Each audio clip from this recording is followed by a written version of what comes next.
Biden says in rare print interview he'll beat Trump. But polls say otherwise. US president tells New Yorker he is the only one who has ever beat Trump.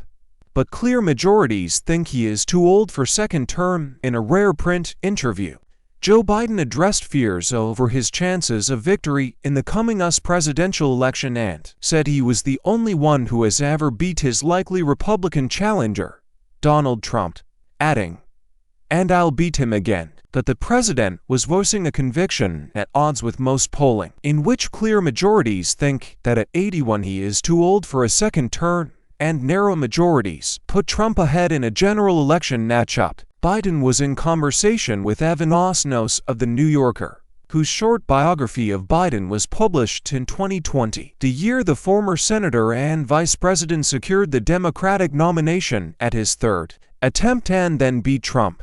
Osnos wrote, "Now, having reached the apex of power, Biden gives off a conviction that borders on serenity, a bit too much serenity for Democrats, who wonder if he can still beat the man with whom his legacy will be forever entwined. Given the doubts, I asked, wasn't it a risk to say, I'm the one to do it?" He shook his head and said, "No, I'm the only one who has ever beat him, and I'll beat him again." Poised to secure the Republican nomination after the Super Tuesday primaries this week, Trump is only 3.5 years Biden's junior, but even amid public slips and gaffes every bit as glaring as those by Biden, fewer Americans think Trump is too old to return to office. Trump also faces unprecedented legal jeopardy, arising from his conduct in business, on the campaign trail and in office. Of 91 criminal charges, 17 concern election subversion, 40 arise from Trump's retention of classified information, and 34 are related to hush money payments to an adult film star who claimed an affair.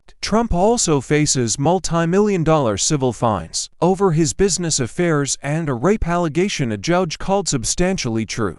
Attempts to keep him off the ballot for inciting the January 6 insurrection by supporters of his lie about electoral fraud in his defeat by Biden failed on Monday with the rejection by the US Supreme Court of a case in Colorado. Osnos noted that regardless of such unprecedented challenges for a near-certain presidential challenger, by the usual measures on which incumbents are judged, falling violent crime, unemployment below 4%, record stock market highs, Biden should be cruising to re-election. And yet, even amid warnings from pundits that conventional polling means little so far out from Election Day, Trump is generally ahead. This weekend, a rash of polls made bad reading for Biden, though some said the same for Trump. The New York Times and Siena College put Trump up 48% to 43% and said Democrats were split on whether Biden should be their nominee, with young voters likely to disapprove of Biden's handling of the Israel-Hamas war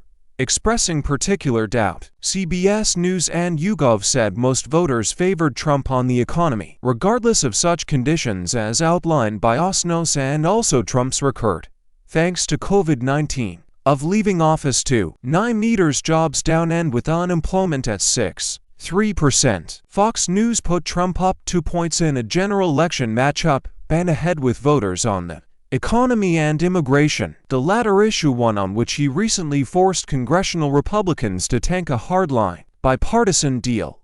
The Associated Press and Nork Center for Public Affairs Research said 60% of respondents were not very or not at all confident in Biden's mental capability to serve effectively as president, up from about 50% in January 2022. Nearly 60% said the same of Trump. Biden became a senator in 1973 and ran for the Democratic presidential nomination in 1988 and 2008. He was vice president to Barack Obama between 2009 and 2017 before securing the presidential nomination in 2020 with a campaign built on the threat he said Trump posed to American democracy itself. Such messaging has been central to Biden's re-election, but David Axelrod, formerly chief strategist to Obama and a prominent Biden critic, told Osnos, "I'm pretty certain in Scranton, Pennsylvania, Biden's hometown, they're not sitting around their dinner table talking about democracy every night."